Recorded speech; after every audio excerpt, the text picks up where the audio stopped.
मुक्त हो जाओगे। न काम तुम्हें अधीन कर पाएगा, न पाप अधीन कर पाएगा। परमानंद में डूब जाओगे। केवल प्रभु के लिए कर्म करो। ये अगरबत्ती, धूपबत्ती, आरती, पूजा प्रभु को अपना नहीं माना तो ये थोड़ा शुभ कर्म बन गया, बस। ये तुम्हारा प्रायश्चित नहीं होगा। जो तुमने अधर्माचरण के अगरबत्ती धूपबत्ती से खत्म होने वाले नहीं है, उनके लिए तुम्हें नाम जप करना पड़ेगा, नाम कीर्तन करना पड़ेगा। नाम कीर्तनम यस्य सर्व पाप प्रणाशनम, समस्त पापों का नाश करने में समर्थ है। राधा राधा राधा, कृष्ण कृष्ण कृष्ण, गोविंद गोविंद गोविंद। भगवान नाम, अगर भगवान नाम का आप निरंतर जप करने लगे तो आप स्वयं तर जाएंगे और लोगों को तार देंगे। मम भक्ति तो भुवनम पुनाथ सतरति सतरति सालोकांतारयति। जो भी कर्म कर रहे हो वो भगवान के लिए भावना करो, उस कर्म को भगवान को समर्पित करो, तो तुमसे पापाचरण नहीं होगा। जो पापाचरण हो गए हैं, 10 मिनट केवल बैठ करके अपने घर में ही ताली बजा के, मंजीरा लेकर के, इसे नाटक मत समझो, आडंबर मत समझो। नहीं, जो आडंबर और नाटक किए हैं ना, वो जब अपना नाटक फैलाएंगे तो तुम उस नाटक से निकल नहीं पाओगे। माया का नाटक है। भगवान नाम कीर्तन। ये जो लोग कहते हैं ना कि भगवान तो हृदय में बैठे, दिखावे की क्या जरूरत है। अगर इतना बोध हो चुका है भगवान हृदय में बैठे, तब तो आप सिद्ध हो गए। केवल पानी से बोल रहे हो, मनमानी आचरण कर रहे हो, दुर्गति को प्राप्त हो रहे हो, तो है ना सबके हृदय अछत विकारी, पर सकल जीव जग दीन दुखारी। सबके हृदय में बैठा है, पर दुर्दशा रोक रहा है क्या वो? क्यों? क्योंकि तुम केवल बातों से कहते हो सबके हृदय में बैठा है। ऐसा अनुभव किया? अगर ऐसा अनुभव किया तो बेविचार किसके साथ करते हो, चोरी किसकी करते हो, हिंसा की, कपट किससे, द्वेष किससे? बस केवल बातों से बात नहीं बनती। ये कर्म बातों से नष्ट नहीं होता, इसके लिए अनुष्ठान करना होगा नाम का। चाहे जैसी परिस्थिति हो, चाहे जो हो, जैसे भी हो, तुम्हारा मंगल होगा। अहोबत सुपस्तो गरीयान यज्जिभ्या के वर्तते नाम तुभ्यम। वो नीच आचरण करने वाला, अभक्ष पदार्थ खाने वाला भी यदि भगवान नाम उच्चारण करता है तो परम पावन हो जाता। अहो, आश्चर्य की बात! बड़े बड़े प्रायश्चित जिसे पावन नहीं कर सकते, भगवान नाम उसे पावन कर देता है। जैसी हरिवंश विचार के मनुज देह गुरु शरण गई, सकै तो सब पर पंच तज कृष्ण कृष्ण गोविंद गई। कृष्ण कृष्ण गोविंद क्या जाता है? तो ये नहीं कह रहे कि तुम नहा के जपो, तुम ऐसा, जैसे हो, जहां हो, गोविंद गोविंद, राधा राधा राधा वल्लभ श्री हरिवंश, तुम पावन हो जाओगे प्यारे। तुम्हारी दुर्गति, तुम्हारी विपत्ति, तुम्हारी उन्नति में जो बाधक कर्म है उनको नष्ट करो। किसी से भीख मांगने की जरूरत नहीं, कृपा की।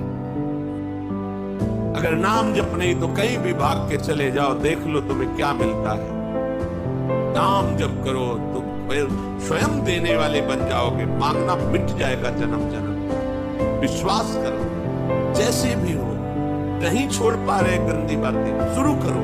नाम को तो अंदर लाओ, वो तुम्हें इतनी सामर्थ्य देगा, सब छूट जाएगा, सब छूट जाएगा। विश्वास करो। आज तक जितने बड़े बड़े ऊंचाई के पद पर पहुंचे हुए महात्मा हैं, सबके मूल में नाम पाया गया।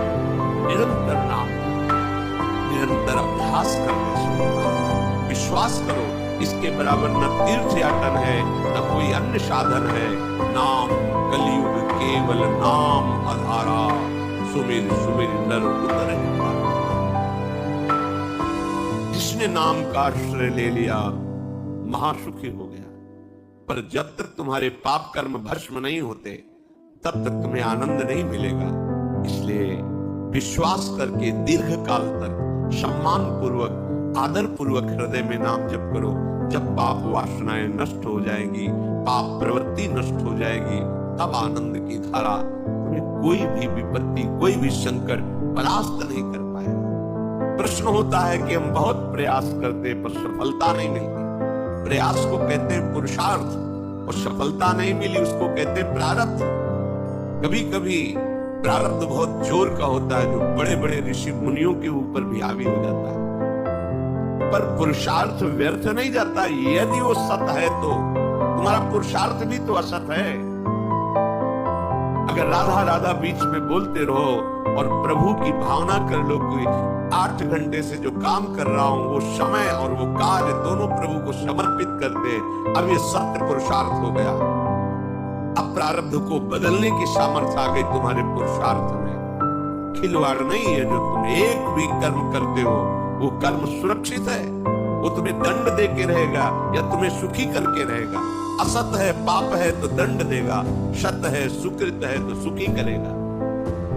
विश्वास मानिए, ये सत्य वार्ता है, ये कोई चाटुकारिता की बात नहीं है। सत्य में सत्य रहता है, चाहे जो युग हो, चाहे जो समय हो, सत्य अपना प्रभाव दिखा के रहता है। इसलिए भगवान का आदेश है, तुम्हारा जीवन भगवत प्राप्ति के लिए, आनंद में डूबने के लिए, मस्त होने के लिए मिला है। ये मस्ती नशा में नहीं है, ये मस्ती दूसरों के शरीर का मांस खाने में नहीं है, ये मस्ती दूसरों की हिंसा व्यभिचार इसमें नहीं है।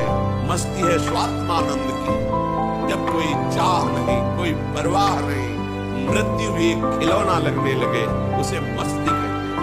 वो मस्ती आती है भगवत नाम से। शुद्ध ज्ञान का प्रकाश हुआ, मरने का भय खत्म हो गया, क्योंकि शरीर राग नष्ट हो। इसलिए सावधान होकर जो जहां जैसी भी परिस्थिति में हो, भगवान नाम सदैव अपने पास रखो। राधा राधा, कृष्ण कृष्ण, गोविंद गोविंद। देख लेना, निहाल हो जाओगे, निहाल हो जाओगे, मस्त हो जाओगे। हमारी बात मान लो, हमारी प्रार्थना मान लो। कुछ इसमें नहीं लगता, इसमें न पैसा देने की बात कर रहे, ना कोई संयम नियम की बात कर रहे।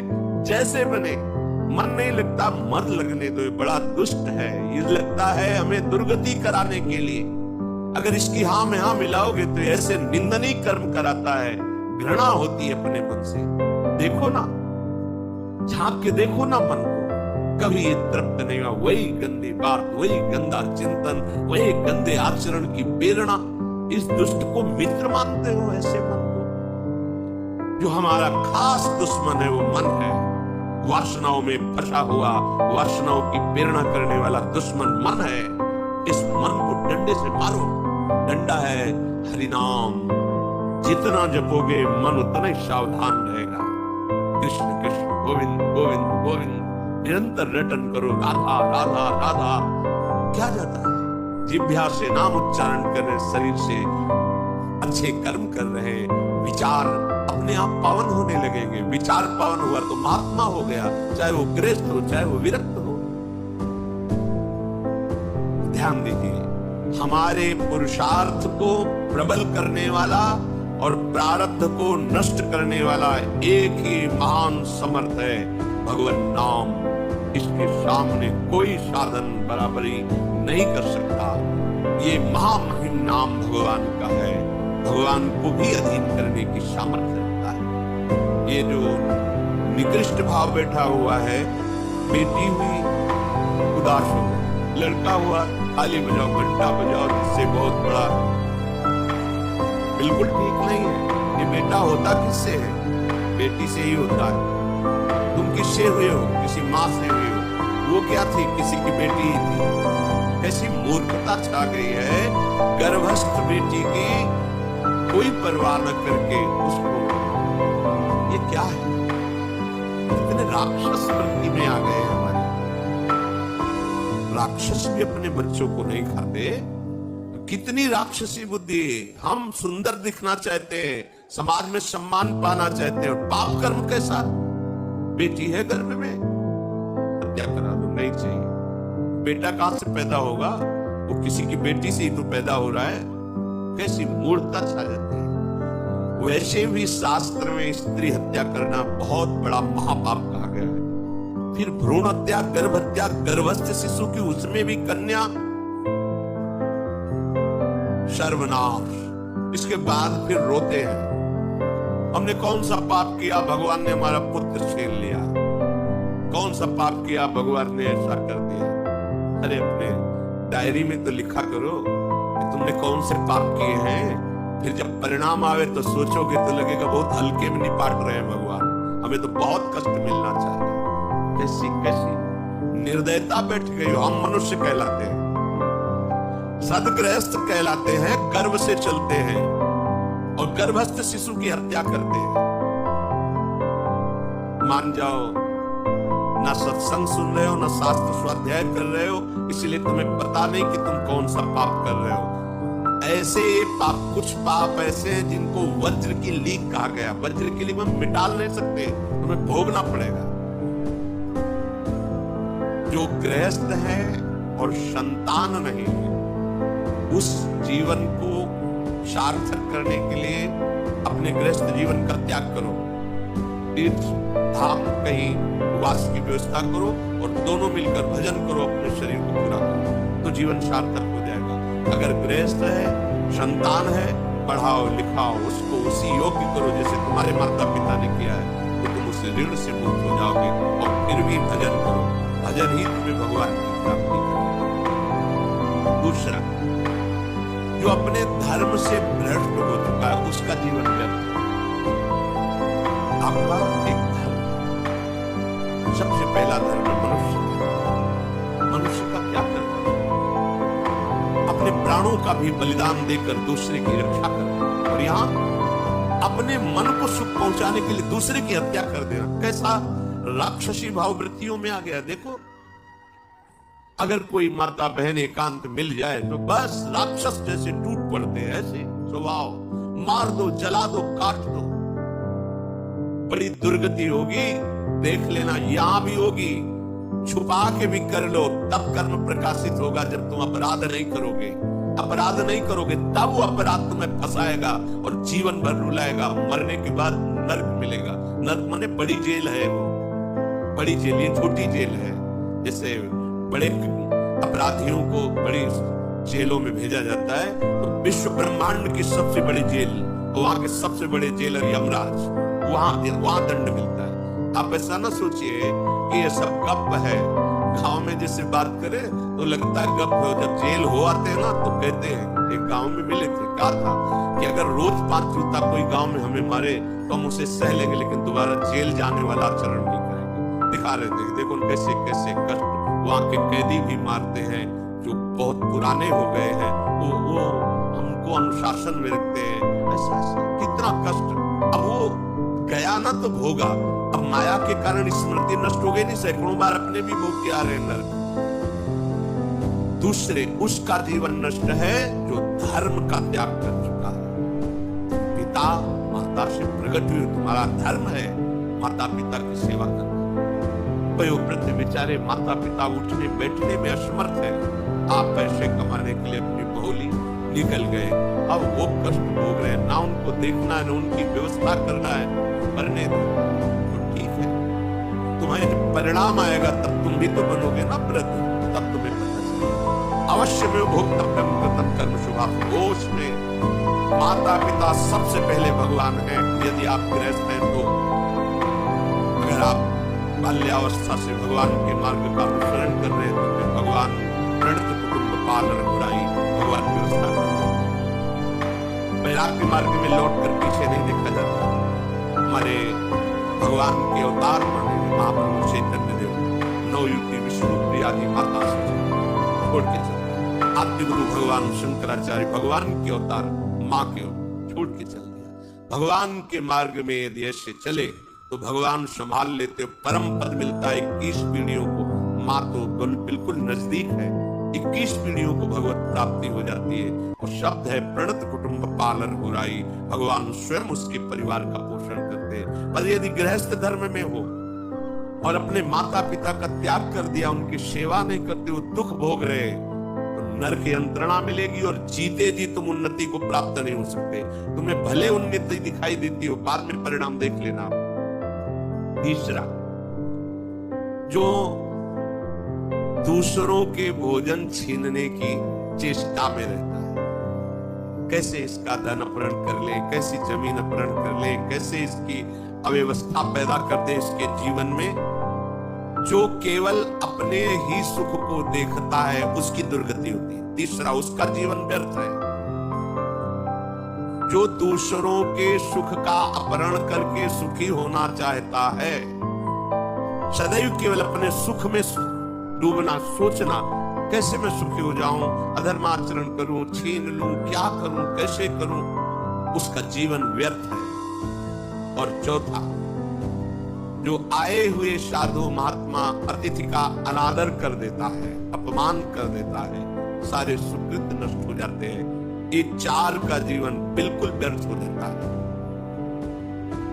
इनको असत जीवन कहा गया है, वृथा जीवन कहा गया है। इसलिए हे युधिष्ठिर, ये चार दोष कभी हृदय में ना आने पाए। आरूढ़ पतिते दत्तो मन्यायोपहृतम चेयत व्यर्थम तु पतिते दानम ब्राह्मणे तस्करे तथा। बहुत ध्यान देने योग्य बात। जो वानप्रस्थ या विरक्त भाव संन्यास ले लेते हैं और कुछ वर्ष चलने के बाद मैं तो इसमें नहीं चल पाऊंगा, लौट जाते, उन्हें घोर नरक की प्राप्ति होती है। कुछ भी कर लो, ये भारी अपराध तुम्हें नरक की प्राप्ति कराएगा। मार्कंडेय जी महाराज युधिष्ठिर को उपदेश कर रहे। एक बार एक सन्यासी जी ने कहा था कि हमने गुरुजनों से सुना है कि ये जो वचन से संकल्प ले ले कि बस अब कुछ महीने बाद हम सन्यास ले लेंगे और विरक्त होकर भगवान का भजन करेंगे, और यदि वो ऐसा नहीं करता तो उसे चंद्रायण व्रत रहना चाहिए, तब उस पाप से मुक्त होगा। चंद्रायण व्रत कहते हैं प्रतिपदा को 1 ग्रास, द्वितीया को 2 ग्रास और अमावस्या को 15 ग्रास, फिर नीचे घटाते चले जाओ, 14, 13, 12, 11, ऐसे पूर्णिमा को पूर्ण को 1 महीने से उपवास रहने से हम सन्यास लेंगे। इस बात के अपराध का उसको सन्यास लिया नहीं, केवल घोषणा कर दी थी। और जो सन्यास ले लिया या वानप्रस्थ कहते हैं पत्नी के सहित विरक्त होकर भजन करना। गृहस्थ में थे, अब निर्णय कर लिया कि अब आजीवन हम ब्रह्मचर्य रहेंगे और भगवान का भजन करेंगे। धाम तीर्थ वन आदि में रहकर वो जीवन में दोनों भजन करके भगवान की प्राप्ति में लगा, उन्हें वानप्रस्थ कहते हैं। सन्यास जो पूर्णतया वैराग्यवान होकर केवल भगवान के आश्रित जीवन। सन्यास मार्ग में माता पिता परिवार का दिया हुआ कुछ स्वीकार नहीं किया जाता, उनके द्वारा भरण पोषण नहीं स्वीकार किया जाता। अगर स्वीकार करता है अपने धर्म से भ्रष्ट हो जाता है। ये मनमानी आचरण न शास्त्र स्वाध्याय है, न सत्संग में सुनता है। मनमानी आचरण से अध्यात्म मार्ग प्रकाशित नहीं होता। जिसने सन्यास ले लिया और वो फिर गृहस्थ में लौट जाता है, जब हमसे तो होने वाला नहीं, तो उसे आरूढ़ पतित कहते हैं। आरूढ़ पतिते दत्तो मन्यानयोपहृतम चेयत, उसको दुर्गति प्राप्त होती है। इसलिए वो उसमें ये मार्ग ऐसा नहीं, अब हमारा मन नहीं लगता, अरे अहो भाग्य है कि तुम्हारे भाग्य से विषय भोग मिटा दिया भगवान ने, तुम्हें परमार्थ का मार्ग दे दिया। जिसको छोड़ना कठिन है भगवान ने उसे काट दिया, चलो मेरे मार्ग में चलो। मनमानी आचरण नहीं, बिल्कुल नहीं। यहाँ शास्त्र आदेश करता है। ऐसे नहीं होना चाहिए कि 4 दिन हुए कपड़ा उतार दिया, कपड़े बदल लिए, 5वें दिन फिर उसी पोशाक में। तो जानते हो इससे क्या होगा? जीवन भर कुछ कर लो, दुर्गति प्राप्त होगी। तस्मात् शास्त्रम प्रमाणन्ते कार्यकार्यो, ये कानून है। कानून में फंस गए तो सजा निश्चित होगी। ये भागवतिक कानून, जैसे एक राजकीय कानून है, ये भागवतिक त्रिभुवन का कानून है। त्रिभुवन में कहीं यही कानून काम करेगा। अलग अलग देश का कानून है, लेकिन ये त्रिभुवन का कानून, विश्व का कानून है, ये भगवदीय कानून है। अगर इसमें फंस गए तो निकलना मुश्किल हो जाएगा। बहुत सारा शास्त्र के अनुसार चलो। तो जो वानप्रस्थ या सन्यास लेकर के पुनः गृहस्थ धर्म से युक्त हो जाता है, उसकी दुर्गति निश्चित हो जाती है। आप वो कर ही नहीं पाओगे। जैसे कहते हैं हम मंत्र ले लिया, आप क्या जाने की जरूरत है? मंत्र प्रकाशित ही नहीं होगा, जप ही नहीं पाओगे। लिख के देख लो, ये शब्द लिख लो, मंत्र नहीं प्रकाशित होगा, जप ही नहीं पाओगे। खिलवाड़ है परमार्थ से चलना। एक एक अक्षर में अगर त्रुटि हो जाती तो छाती जलेगी।